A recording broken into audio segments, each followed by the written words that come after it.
Selena Gomez has spoken out after being mistaken for mocking Olivia Rodrigo's performance at the MTV Video Music Awards. To bring the video to life, numerous effects were used during the VMAs to make it appear as though the stage was malfunctioning, and Olivia acted as if it was. The camera then switched to Selena in the audience, who was seen looking on in shock.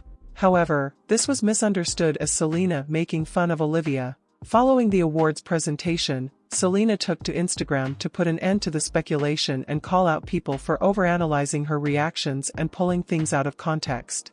In response to a post, she stated, "I heard a loud noise and it scared me." Selena wrote in a separate Instagram post, "I will never be a meme again. I'd rather sit still than be dragged for being myself. Much love."